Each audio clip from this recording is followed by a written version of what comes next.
반갑습니다.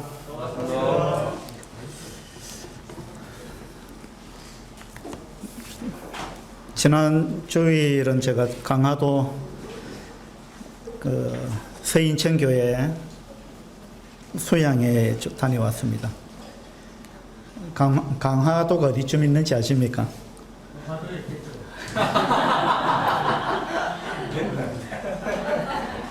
우문현답입니까?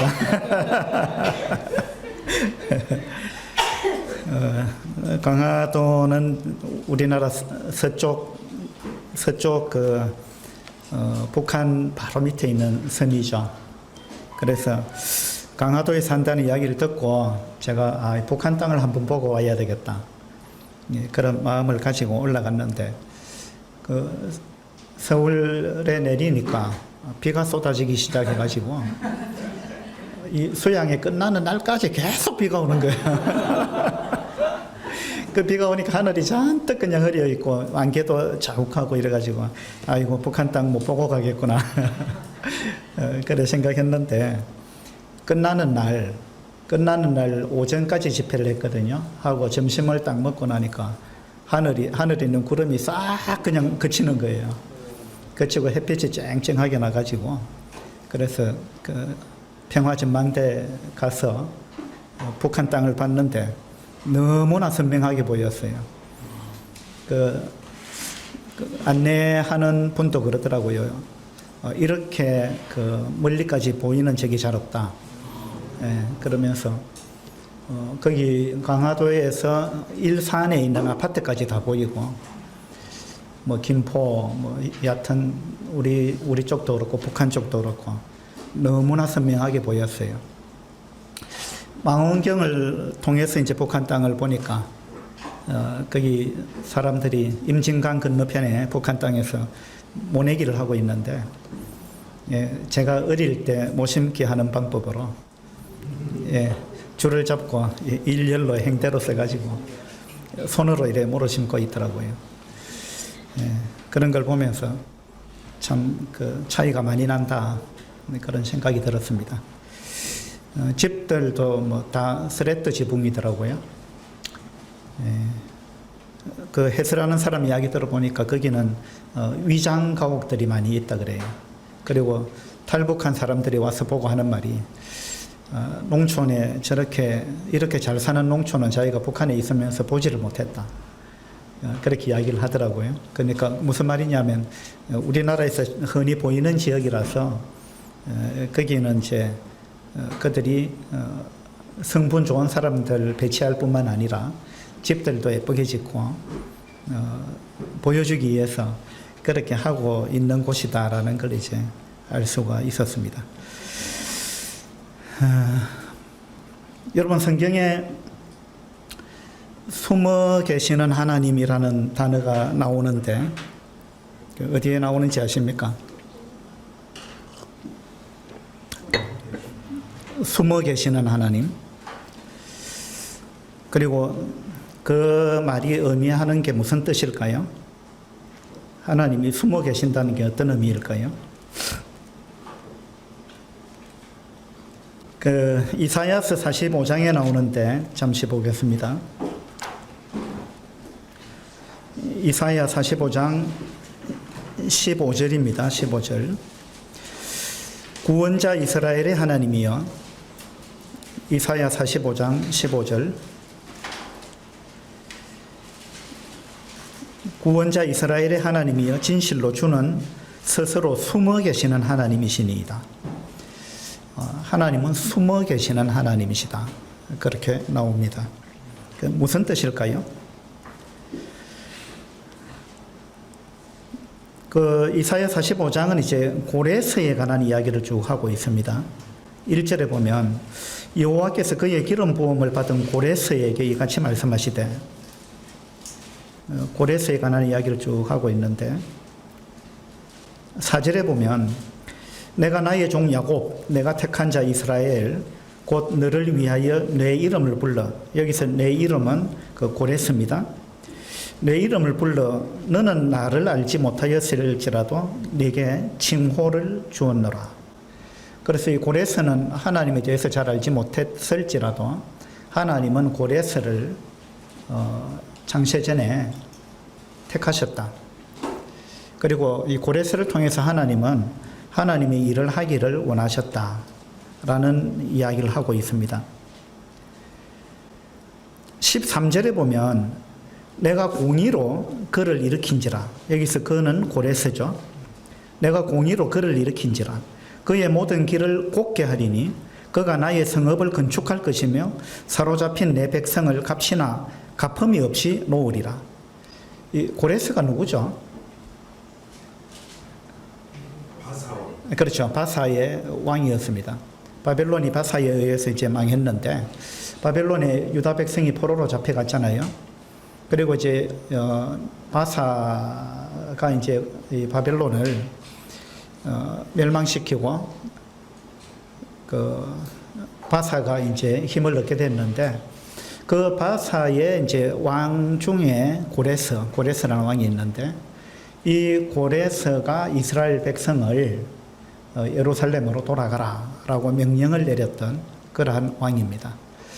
이것은 이제 일반적으로 생각했을 때 참 있을 수 없는 일이거든요.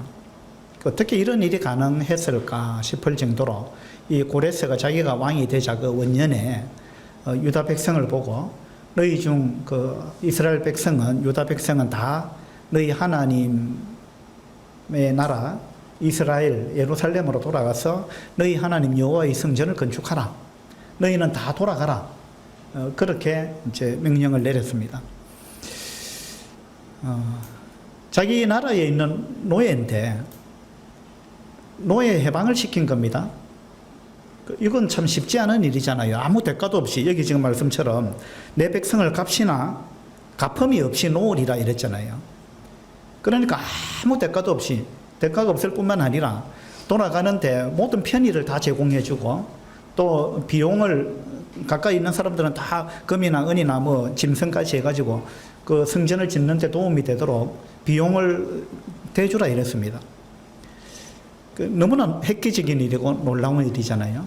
하나님은 이 일을 고레스를 통해서 하나님의 백성을 바벨론 포로 70년이 차면 예루살렘으로 다시 돌아오게 하려고 하나님은 오래전부터 고레스를 선택했다는 것입니다. 근데 이제 고레스는 이와 같은 사실을 잘 알지 못했을지라도 나는 네게 칭호를 주었다.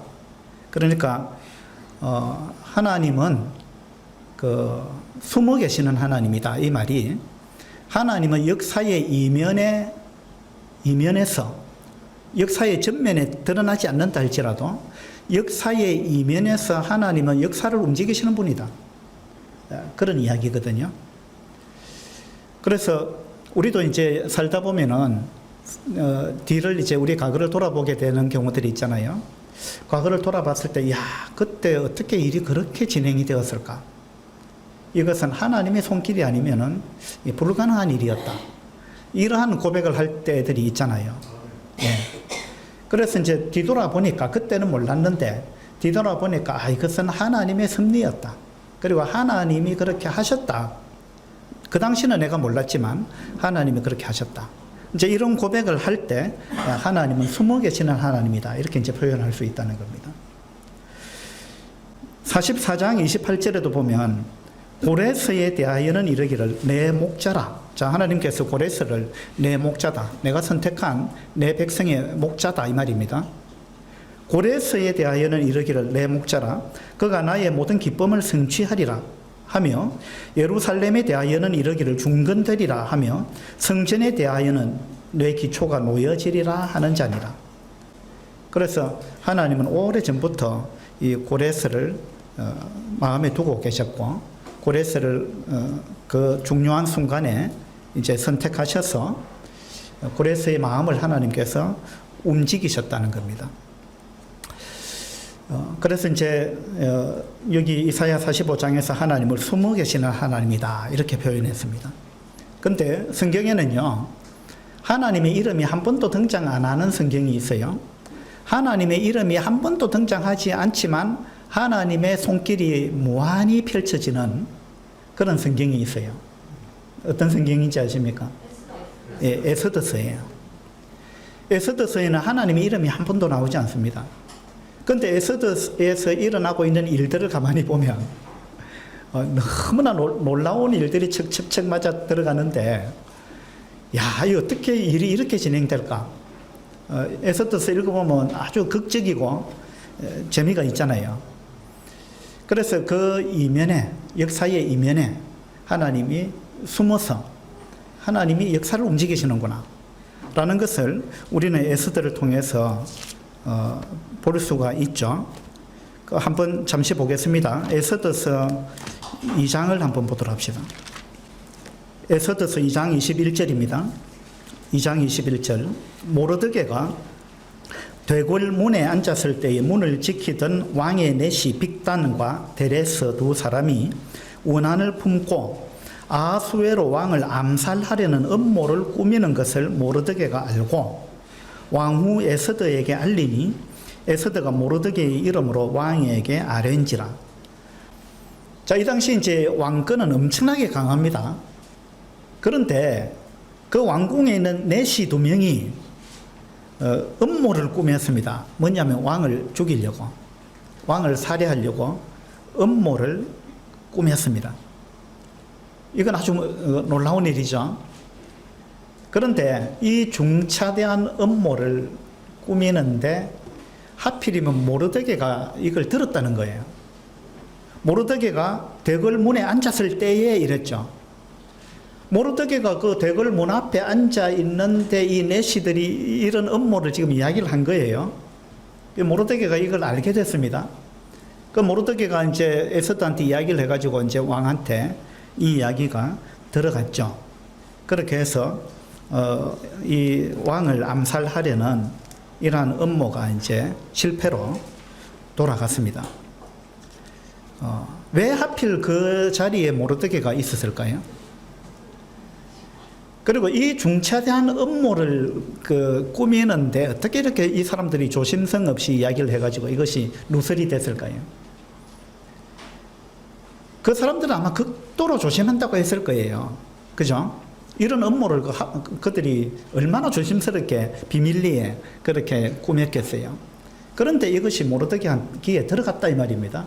모르드게가 대궐 문에 앉았을 때에 이랬죠. 왜 하필 그때 모르드게가 거기 문 앞에 앉아 있었느냐? 왜 그럴까요? 어떻게 해서 하필 거기 앉았을까요? 그렇죠. 숨어 계시는 하나님의 역사예요. 숨어 계시는 하나님의 역사라는 겁니다. 이런 것들이.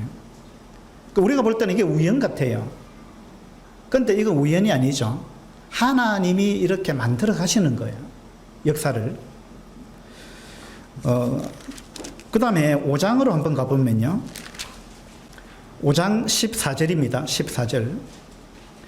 그의 아내 세레스와, 그는 하만입니다. 그의 아내 세레스와 모든 친구들이 이르되 높이가 50규빗 되는 나무를 세우고 내일 왕에게 모르드게를 그 나무에 매달리기를 구하고 왕과 함께 즐거이 잔치에 가소서 하니 하만이 그 말을 좋게 여기고 명령하여 나무를 세우니라. 이 하만이 모르드게를 죽이려고 지금 작정을 하고 있습니다. 하만은 지금 왕 다음으로 권세가 있는 사람이에요. 그래서 하만이 모르드게가 너무 마음에 안 들어가지고 이 모르드게를 이제 죽이려고 작정을 한 거예요. 그래서 이제 자기 집에 50규빗 되는 나무를 세웠습니다. 50규빗은 이제 한 23m 정도 되는데 굉장히 높은 이제 나무를 세웠습니다. 거기에 모르드게를 달아서 죽이려고 한 거예요. 그래서 날이 밝으면 이제 모르드게가 죽을 그런 이제 위기에 처했습니다. 그런데 6장 1절에 보니까 그날 밤에 왕이 잠이 오지 아니하므로 명령하여 역대 일기를 가져다가 자기 앞에서 읽히더니 그 속에 기록하기를 문을 지키던 왕의 두 내시 빅다나와 데레스가 아하수에로 왕을 암살하려는 음모를 모르드게가 고발하였다 하는지라. 자, 이제 모르드게가 죽기 하루 전날인데 그날 밤에 이 왕이 잠이 안 왔다 이거예요. 왜 하필 그날 밤에 이 왕이 잠이 안 왔느냐 이 말이에요. 그래, 맞아요. 이게 하나님의 역사예요. 그러니까 여러분 밤에 잠이 안 올 때 하나님이 나한테 지금 뭔가를 말씀하시고자 하는 게 아닌가 이렇게 생각해 볼 필요도 있어요. 어쨌든 이 왕이 하필 이날 밤에 잠이 안 왔어요. 근데 하필 잠이 안 오는데 다른 거 할 생각 안 하고 하필이면 그 역대 일기를 좀 가져와라. 그 일기가 읽고 싶었다는 거예요. 왕궁에서는 그 역사를 쭉 기록하는 서기관이 있잖아요. 그러니까 이제 이 왕이 하필이면 또 역대 일기를 가져와서 좀 읽어봐라 이랬단 말입니다. 근데 하필이면 읽은 것이 또 모르드게가 이 내시가 왕을 암살하려고 했던 그 사실을 고발했던 그 장면을 또 읽었단 말이에요. 그죠? 하필이면. 그러니까 이것이 다 숨어 계시는 하나님의 손길이에요. 그렇게 해가지고 결국 어떻게 됐습니까? 모르드게를 매달려고 했던 그 장대에 하만이 달리게 되죠. 이런 반전이 막 일어나는데 이것이 우연이 아니라는 겁니다. 이것이 하나님의 손길이라는 거예요. 하나님의 역사고 하나님의 능력이고 하나님의 섭리예요. 그래가지고 이제 왕이 이제 그 이야기를 듣고는 그래 그 모르드게한테 뭔가 은혜를 베풀었느냐 하니까 아무것도 안 베풀었다 이랬죠. 그래가지고 왕이 사절에 보니까 왕이 이럴 누가 뜰에 있느냐 하니까 마침 하만이 또 왔다는 거예요. 그래서 이제 하만을 또 불러들여가지고 6절에 보니까 하만이 들어오거늘 왕이 묻되 왕이 존귀하게 하기를 원하는 사람에게 어떻게 하여야 하겠느냐 이러니까 하만이 생각하기를 왕이 존귀하게 여기는 사람이 나 외에 누구리요? 생각하고는 자기가 대우받고 싶은 걸 이야기를 한 거예요. 그러니까 왕이 존귀하게 여기는 사람한테는 어떻게 이렇게 하면 좋겠습니다 하고는 왕이 입으시는 왕복을 입히고 왕관을 그 사람한테 씌우고 왕이 타는 말에다 그 사람을 태워가지고 이 시내를 돌아다니면서 왕이 존귀하게 여기는 사람을 내가 이렇게 대우하겠다 하고 그렇게 좀 하면 좋겠다고 하만이 이제 꿈에 부풀어가지고 이야기를 했는데 왕이 그래 그대로 해라 모르드게한테 거기서 조금도 빼지 말고 그대로 해라 이랬단 말이에요. 너무 이제 재미나는 전개인데 이 모든 것이 이제 우연 같아도 결코 우연이 아니라는 겁니다. 하나님께서 이렇게 역사하신다는 겁니다. 이것은요 우리 세계사를 하나님이 움직일 뿐만 아니라 한 국가의 역사도 마찬가지고 여러분 개인의 역사도 마찬가지입니다. 여러분 개인의 삶 가운데서도 하나님은 역사하고 계셔요. 그런데 그것이 숨겨져 있을 뿐이에요. 숨겨져 있지만 그 여러분의 삶 가운데 하나님의 손길이 많이 있습니다. 그래서 이제 뭐 이 모든 것이 하나님의 은혜다 뭐 이런 이야기를 우리가 하게 되는데 그런 하나님의 놀라운 손길이 여러분에게 숨겨져 있다라는 걸 여러분이 인식하시면 좋겠어요. 4장을 한번 보죠. 에스더서 4장 14절입니다. 4장 14절에 이때에 네가 만일 잠잠하여 말이 없으면 여기서 너는 누굽니까? 에스더죠. 모르드게가 이제 에스더한테 이야기하는 겁니다. 이때에 네가 만일 잠잠하여 말이 없으면 유다인은 다른 데로 말미암아 노임과 구원을 얻으려니와 너와 내 아버지 집은 멸망하리라. 네가 왕후의 자리를 얻은 것이 이때를 위함이 아닌지 누가 알겠느냐. 하나님은 역사를 움직이시는 분입니다. 역사를 주관하시는 분이에요. 그런데 하나님이 역사를 주관하실 때 하나님은 누군가를 사용하신다는 겁니다. 그렇죠? 그 에스더서에서는 하나님이 에스더를 통해서 뭔가 일을 하기를 원하셨습니다. 또 바벨론 포로에서 돌아올 때는 하나님이 고레스를 통해서 일하기를 원하셨어요. 지금도 하나님은 역사를 움직이시는데 하나님 혼자 힘으로 하나님이 뭔가 기적을 통해 가지고 뭔가를 일을 하실 수도 있지만 하나님은 그런 방법보다는 하나님은 누군가를 사용해서 하나님의 일을 이루기를 원하시는 거예요. 그래서 하나님은 내가 누구를 지금 사용할까 찾으십니다. 근데 하나님이 만약에 여러분을 통해서 뭔가를 하시고 싶은 일이 있으실 거예요. 에서도도 마찬가지입니다. 이때 네가 만일 잠잠하여 말이 없으면 하나님은 에서드를 통해서 뭔가를 하기를 원하시는데 에서드가 그 하나님께서 어떤 감동을 주실 때 거기에 대해서 반응을 안 하게 되면 그러면 결과는 어떻게 됩니까? 하나님은 유다인을 그 바벨론 포로에서 지금 돌아오게 할 거예요. 하나님의 에서드를 통해서 또 지금 여기 이 장면에서는 그거죠. 유다 민족이 전멸하게 생겼는데 이 위기에서 유다 민족을 구해내기를 하나님은 원하시는 거죠. 그런데 하나님은 이 일을 에서드를 통해서 하기를 원하시는 거예요. 그런데 에서드가 이 하나님이 주시는 감동에 반응하지 않으면 유다인은 어떻게 될까요? 유다인들은 다 전멸할까요? 아닙니다. 그죠? 하나님은 다른, 여기 나오죠? 유다인은 다른 데로 말미암아 노임과 구원을 얻으려니와. 저 하나님이 여러분을 지금 통해서 뭔가를 하려고 하는데 여러분이 거기 반응을 안 하잖아요. 하나님이 주시는 감동에 여러분이 순종 안 하잖아요. 그러면 하나님의 계획이 다 실패로 돌아가느냐? 아닙니다. 하나님은 여러분이 안 하면, 순종 안 하면 하나님은 다른 사람 통해서 일하십니다. 다른 사람 통해서. 그래서 유다인은 다른 데로 말미암아 노임과 구원을 얻는다.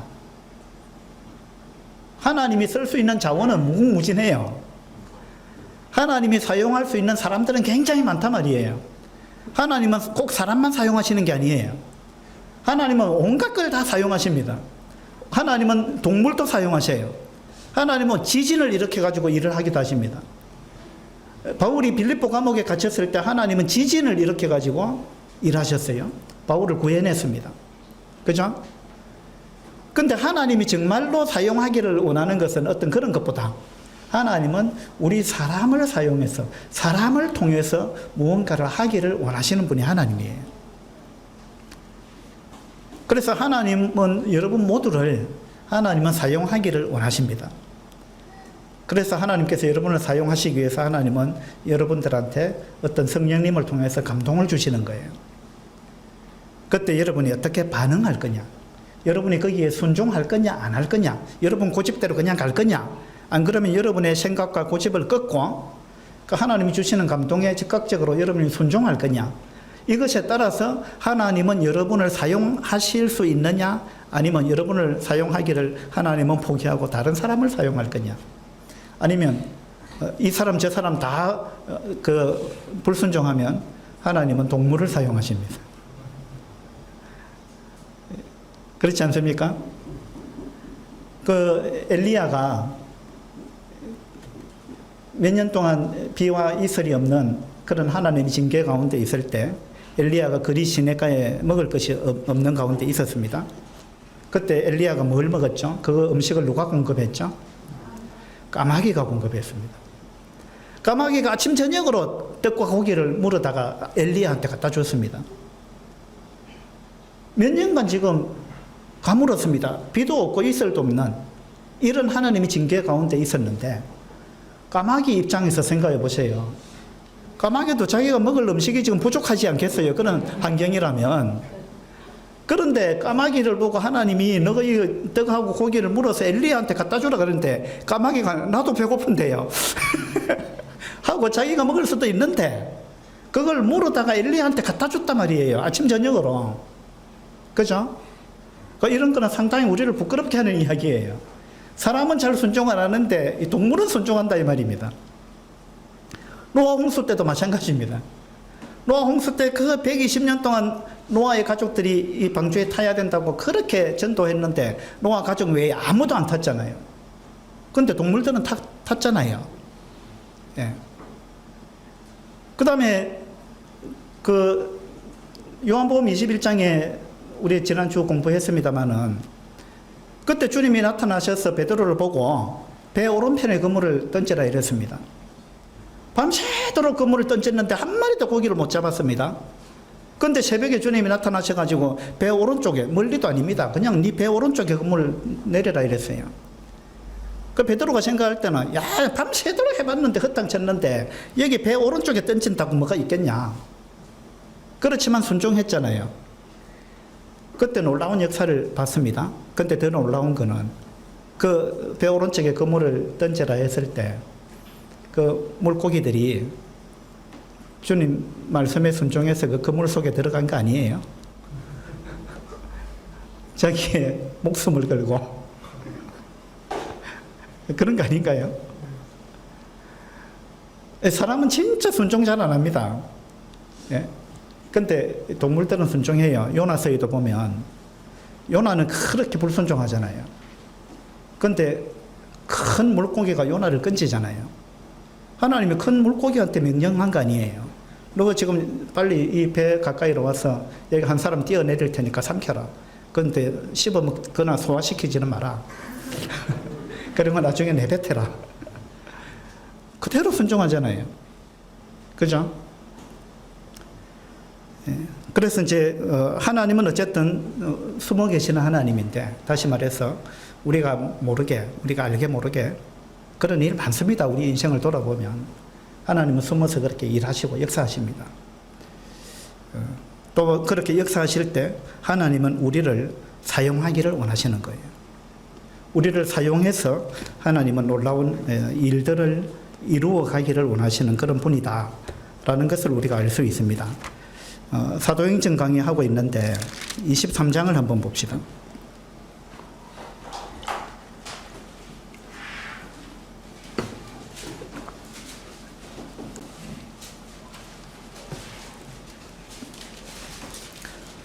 사도행전 23장 10절입니다. 10절.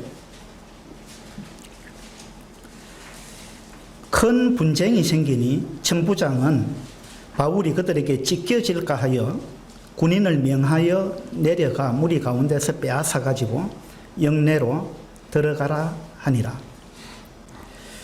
여기 지금 바울이 예루살렘에 1, 2, 3차 전도 여행을 마치고 예루살렘에 왔잖아요. 예루살렘에서 유대인들에게 사실은 부조금을 가져와서 전달하고 또 오해를 풀기 위해서 성전에 들어가서 뭘 했죠? 나시린의 서원 이제 그런 부분을 이제 행하고 이렇게 해서 이제 어쨌든 오해를 풀고 또 그들에게 사랑을 베풀고자 바울이 이렇게 했습니다만은, 그러나 그것이 또 빌미가 되어 가지고 큰 소동이 일어나고 막 붙잡히고 영내에 끌려가서 감금되고 뭐 공회 앞에 서서 뭐 재판을 받고 이런 이제 일들이 막 벌어지고 있습니다. 근데 어쨌든 요 10절에 보니까 이 천부장이 바울이 로마 시민권자인 걸 알고는 고문을 하려고 하다 못하고 공회 앞에다 세웠죠. 그런데 이제 공회 가운데서 이제 큰 분쟁이 생겼습니다. 큰 분쟁이 생겨가지고 바울을 이제 사람들이 막 공격하려고 한 거죠. 특히 이제 사두개인들이 그렇게 했을 거예요. 바울이 부활에 관해서 이야기하니까 바리새인들은 맞다 그러고 사두개인들은 아니다 그래갖고 지금 분쟁이 생긴 거거든요. 큰 분쟁이 생겨가지고 어떤 지경까지 갔습니까? 바울이 찢겨질 것 같았다. 찢겨질 것 같았다. 이 말은 뭐냐면 바울이 지금 죽을 지경까지 갔다 이 말입니다. 찢겨질 것 같았다. 이걸 원어로 보니까 깨뜨려 버려라. 또 산산조각을 뭐 내라. 이런 의미예요. 바울을 완전히 막 깨버리려고 했어요. 사람들이 지금 이런 지경까지 몰고 간 거예요. 그 다음에 산산조각을 내버리려고 하는.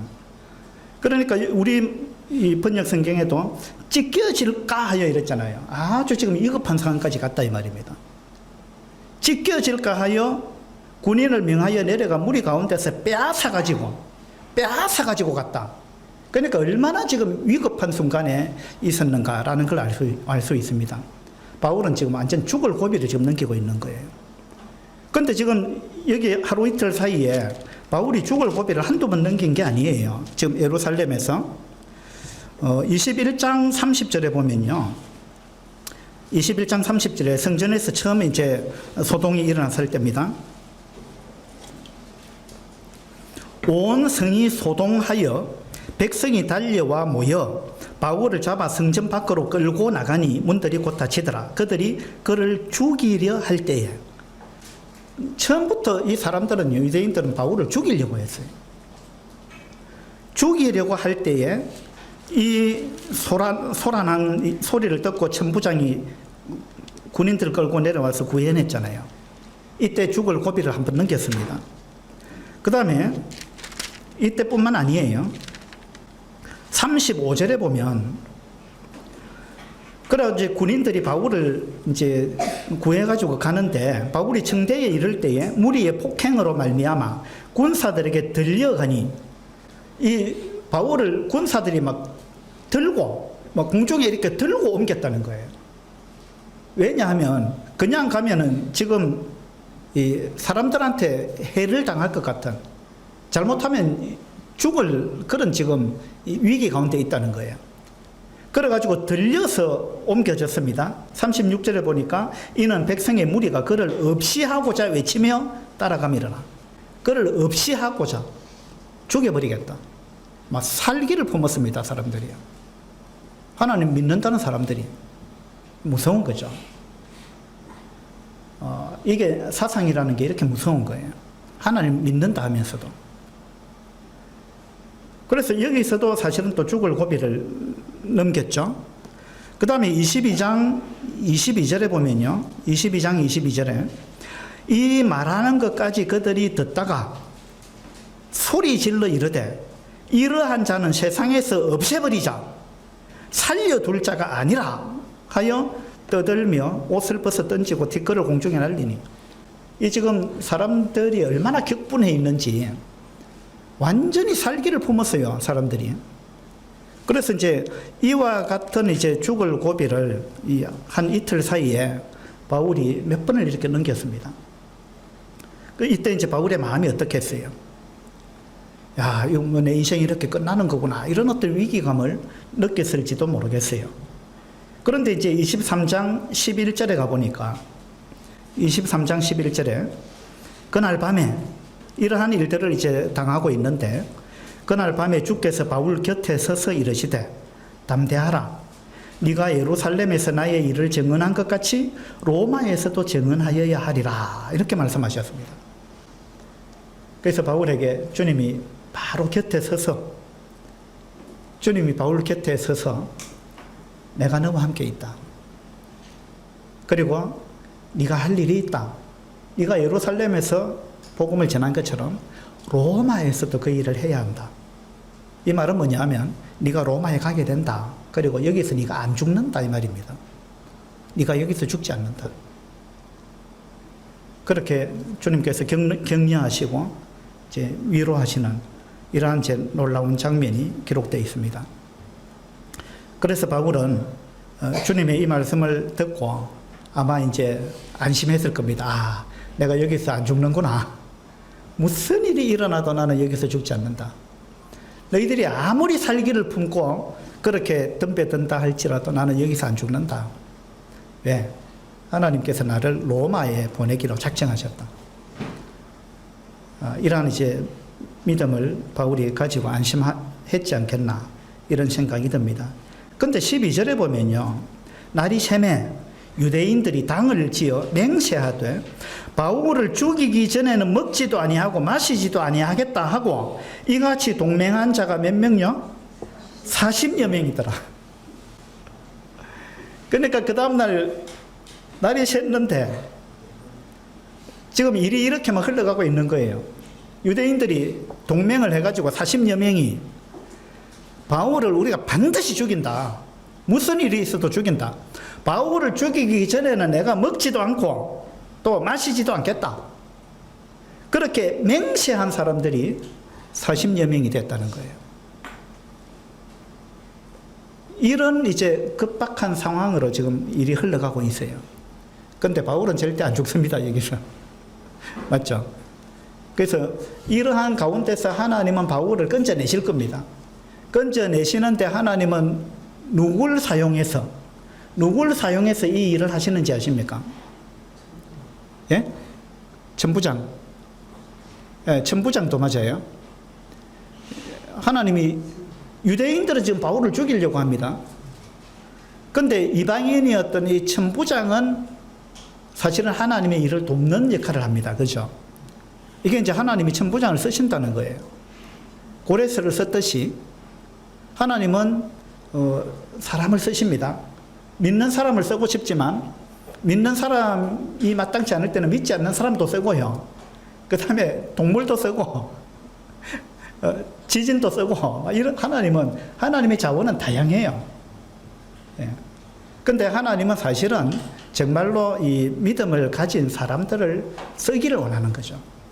근데 여기 천부장 외에 쓰임받은 사람이 있어요. 누군지 아시겠어요? 예, 바울의 생질이에요. 바울의 생질이, 자, 16절에 보세요. 16절에 보면, 바울의 생질이 그들이 매복하여 있다 함을 듣고 와서 영내에 들어가 바울에게 알린지라. 그들이 한 40여 명이 바울을 죽이기 전에는 먹지도 않고 마시지도 않겠다 하고 맹세를 했습니다. 여러분, 이 맹세 함부로 하면 안 되는 거예요. 그래서 주님은 맹세하지 마라 이랬습니다.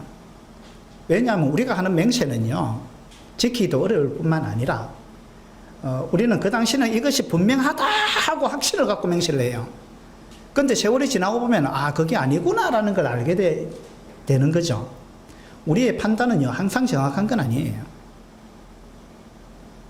그래서 베드로도 우리 지난 수요일날 요한복음 21장에도 이제 그런 내용이 나왔잖아요. 베드로가 주님께서 네가 나를 사랑하느냐고 3번을 물으니까 베드로가 어떻게 했어요? 근심하여 이르되 이랬죠.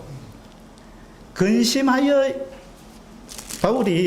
베드로가 주님이 그렇게 3번이나 연거푸 물으니까 베드로가 근심하여 이르되 이랬는데 이걸 원어로 보니까 어떠한 결정에 있어서 아주 조심스러워하다 이런 뜻입니다.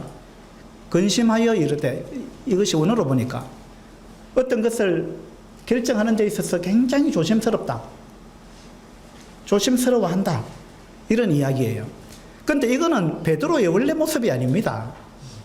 베드로의 원래 모습은 어떻습니까? 베드로는 이것저것 깊이 생각하는 사람이 아니죠.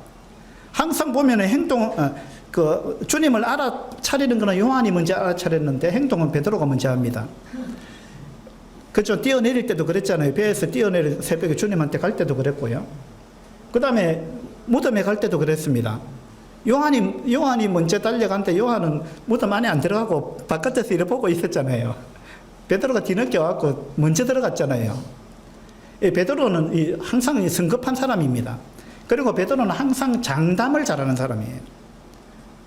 베드로는요, 마태복음에 보면 오늘 밤에 너희들이 다 나를 버리리라 주님이 그렇게 말씀하셨잖아요. 왜냐하면 주님은 근거를 갖고 말씀하셨어요. 주님 말씀은 틀림없을 뿐만 아니라 주님은 성경의 근거를 갖고 말씀하셨어요. 내가 목자를 치리니 양떼가 흩어지리라고 성경에 기록되어 있다. 서가라서에 나오잖아요.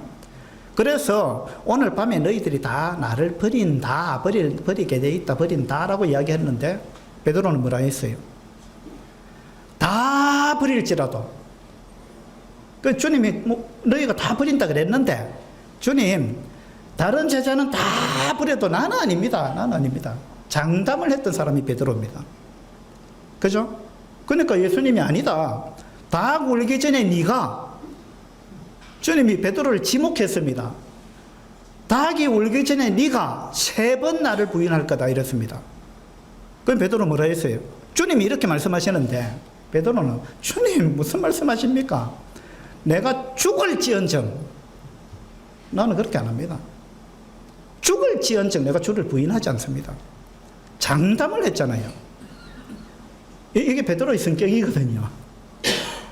근데 베드로가 주님 말씀 그대로 부인했잖아요.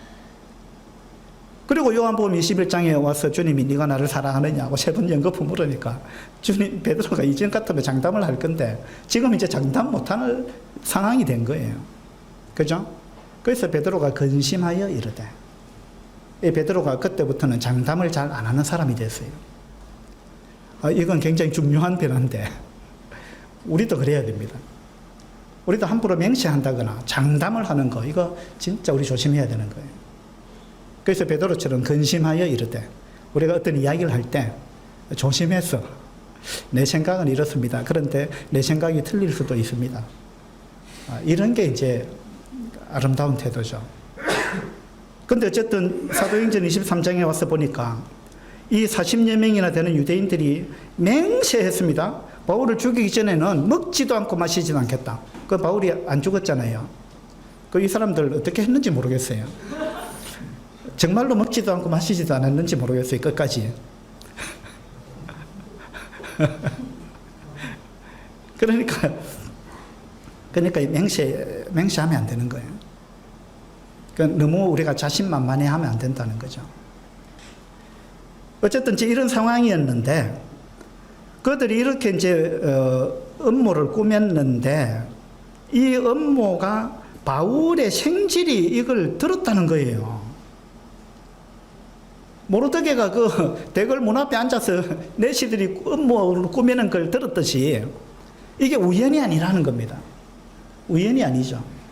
이게 하나님의 손길이에요. 숨어 계시는 하나님이 지금 일하시는 겁니다. 그래서 바울의 생질이 그들이 매복하여 있다 함을 듣고 와서 영내에 들어가. 바울이 지금 그 영내에 군인들 주둔지 안에 지금 갇혀 있잖아요.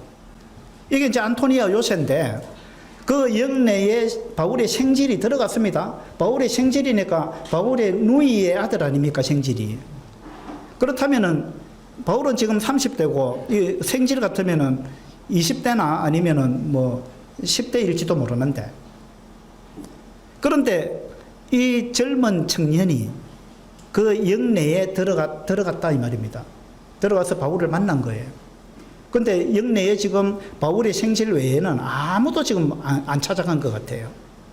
예루살렘 교회에 수만 명의 그리스도인이 있었습니다.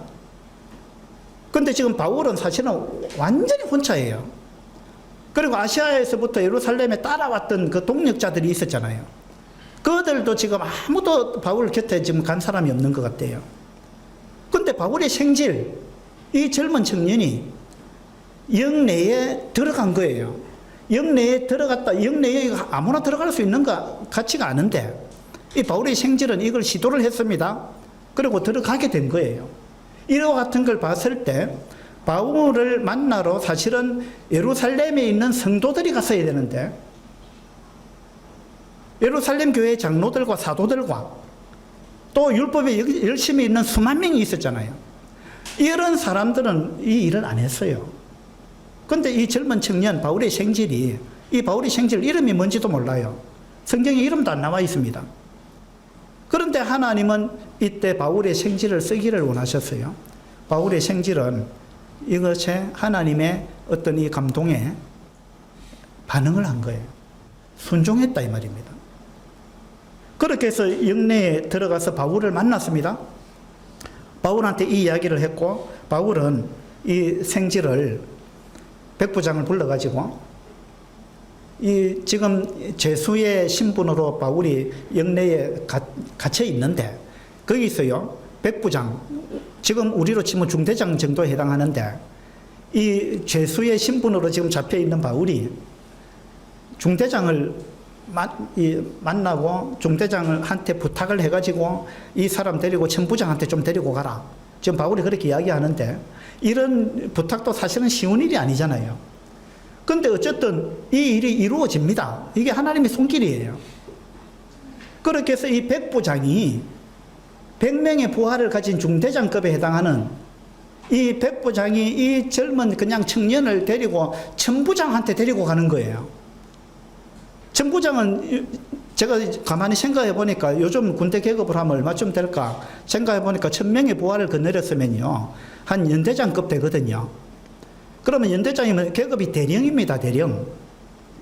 그러면 이 젊은 청년이, 민간인이 그 대령의 계급을 가지고 있는 장군 바로 밑에 계급, 대령의 계급을 갖고 있는 사람을 만난다는 거 이건 쉬운 일이 아니에요. 그런데 이 일이 지금 이루어지고 있잖아요. 이게 전부 하나님의 손길이죠. 하나님 역사하시는 거예요.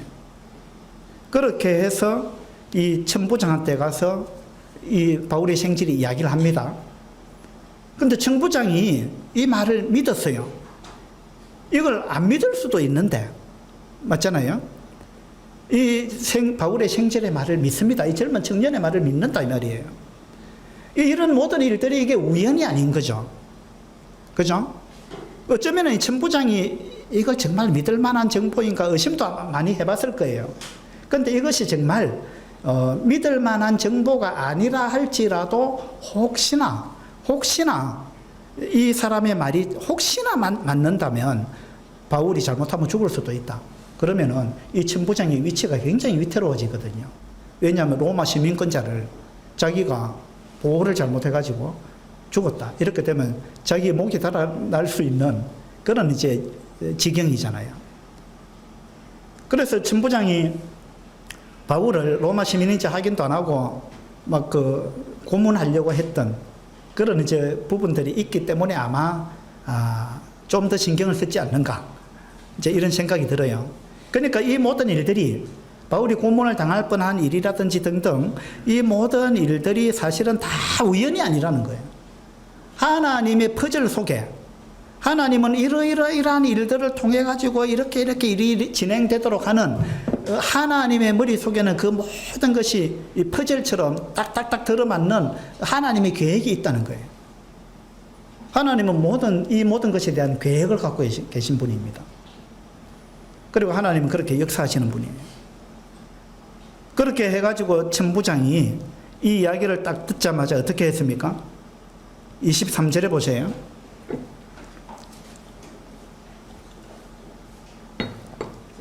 23절에 백부장 둘을 불러, 자, 중대장 2명을 불렀습니다. 이르되 밤 제3시에 밤 9시입니다. 가이사랴까지 갈 보병 200명과 기병 70명과 창병 200명을 준비하라. 그리고 바울을 태우고 갈 짐승도 준비하라. 이럽니다. 이 천부장이 바울 한 사람을 지키기 위해서요, 군사 470명을 동원합니다. 이건 놀라운 일이잖아요. 이게 하나님의 섭리고 하나님의 방법이에요. 놀라운 일이, 이렇게 해서 바울이 드디어 로마로 가는 여행이 시작이 되는 거예요. 보병 200명과 보병 200명, 요즘으로 치면 한 2개 중대 됩니다. 보병 200명과 기병 70명, 말탄 병사 70명, 말을 70마리를 동원했습니다. 그 다음에 창을 든 군사 200명. 야, 여러분 한번 생각해 보세요. 한 사람을 보호하기 위해서 로마 군대가 동원이 됐는데 470명이 동원이 돼요. 그것도 보병만 동원된 게 아니에요. 보병과 창병과 기병까지 그렇게 해가지고 바울을 호위해가지고 가이사랴까지 가는 거예요. 놀라운 일이잖아요. 그래서 하나님이 참 놀라운 계획을 갖고 계시다. 이런 부분을 우리가 이제 생각하게 되는데, 이때 예루살렘에 주둔했던 로마 병력이 한 600명 정도 됐답니다. 600명. 그러면은 이때 이제 안토니아 요새에 있었던 로마의 군병이 한 600명 됐는데 600명 중에 470명이 동원됐습니다. 한 사람 보호하기 위해서. 그러니까 하나님이 하시는 방법은 참 놀라운 방법이죠. 그래서 어쨌든 이러한 역사를 통해서 보게 될 때 하나님은 이 바울의 생지를 지금 사용하셨다. 이름 없는 사람이었지만 그 다음에 천부장을 사용했다. 이러한 것을 우리가 보게 되죠. 이러한 사실을 통해서 우리가 이제 받을 수 있는 교훈이 뭘까? 첫 번째는요, 하나님은 역사를 주관하시는 분이다. 하나님의 형상이 보이지 않지만 하나님은 역사의 이면에 숨어서 사실은 역사를 주관하신다 라는 걸 우리가 알 수 있습니다. 숨어 계시는 하나님이죠. 하나님께서 역사를 주관하십니다. 그래서 우리가 살아가면서 어떤 어려움이 닥쳐온다 할지라도 하나님은 이 모든 일에 대한 하나님은 계획을 갖고 계시고 하나님은 답을 갖고 계신다. 하나님은 다양한 해결책을 갖고 계신다. 우리가 이 사실을 믿을 필요가 있다는 거예요. 그렇다면 우리가 너무 많은 이 근심 속에, 걱정 속에 사로잡혀서 살지 않을 수 있다는 거예요. 예. 하나님은 계획이 있습니다. 그리고 하나님은 답이 있어요. 하나님은 많은 해결책을 갖고 있습니다. 이 사람이 순종 안 하면 저 사람 씁니다. 저 사람 순종 안 하면 또 다른 사람 씁니다. 하나님의 자원은 무궁무진해요. 믿는 사람이 순종 안 하면 안 믿는 사람 쓰는 거예요. 그 사람도 순종 안 하면 하나님은 동물을 써서 일합니다. 그죠? 그것도 안 되면 하나님 기적을 일으켜서 일하십니다. 그래서 하나님은 어떻게 해서든지 간에 하나님은 하나님의 계획을 실현하십니다. 우리를 향한 하나님의 계획은 있습니다. 답이 있다니까요. 하나님은 역사를 주관하시는 분입니다.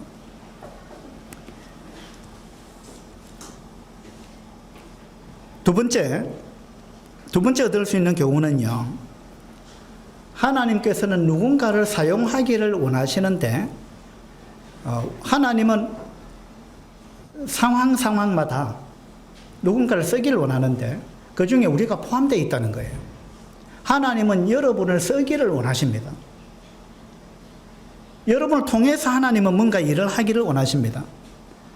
그때 하나님께서는 우리에게 성령님을 통해서 감동을 주십니다. 성령님께서 여러분 마음에 어떤 감동을 주실 때 그때 여러분이 순종해야 된다는 거예요. 어떤 감동을 주실 때. 그런데 하나님께서 여러분한테 어떤 감동을 주셨는데 여러분이 거기에 대해서 반응을 안 했다. 그러면 하나님이 여러분을 못 쓴다는 거예요. 그럼 기회는 다른 데로 넘어갑니다. 바벨론 포로에서 돌아올 때도 마찬가지였습니다. 그때 하나님은 고레스의 마음을 감동했습니다. 고레스는 거기에 순종했습니다. 뿐만 아니라 거기 바사에 있던 수백만 명의 유대인들, 그 유대인들 마음에 하나님이 감동을 주셔가지고 그들로 하여금 예루살렘으로 돌아오도록 감동을 주셨어요. 그런데 그 감동에 순종했던 사람은 얼마 안 돼요. 수백만 명이 있었는데 그들에게 하나님은 고레스를 통해서 놀라운 일을 지금 하고 계세요. 그들을 노예 해방을 시켰잖아요. 그리고 예루살렘으로 돌아가서 성전을 건축하고 거기서 너희 하나님을 섬겨라, 예배드려라. 고레스가 그렇게 명령을 내렸잖아요.